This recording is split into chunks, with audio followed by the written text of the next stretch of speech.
ప్రియమైన సహోదరి సహోదరులకు ప్రభు పేరిట వందనాలు. అందరికీ ప్రైజ్ లార్డ్. ఈరోజు నేను ప్రత్యేకంగా కుటుంబంలో సమస్యలు ఉన్న వారి గురించి నేను ప్రార్థన చేస్తున్నాను. దయచేసి ఏకీభవించాల్సిందిగా కోరుతున్నాను.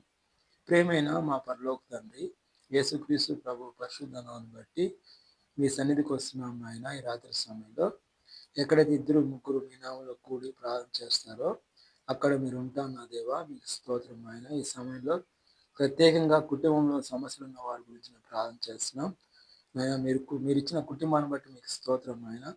ప్రత్యేకంగా ఈ సమయంలో ఎవరైతే ఇంట్లో కుటుంబ సమస్యలు ఉన్నాయో వాళ్ళ గురించి నేను మీ పాలనటి పెడుతున్నాను ఆయన. కృపలో జ్ఞాపకం చేసుకోండి. మీరు జత చేసిన వారిని ఎవరు కూడా వేరుపరచడానికి వీల్లేదు ప్రభావ.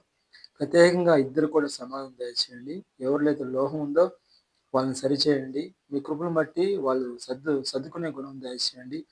సహనమైన గుణం దయచేయండి. శాంతమైన గుణం దయచేయండి. సమాధాన గుణం దయచేయండి. మీ శాంతం నింపండి. మీ సమానంతో నింపండి. సర్దుకునబోయే గుణం దయచేయండి ఆయన. ఎక్కడ లోటున్నా తీసివేయండి. భార్య భర్తలు ఇద్దరు కూడా కలిసి జీవించే కృపను దయచేయండి.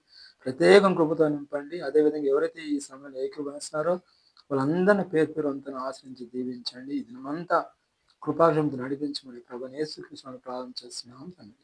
ఆమేన్.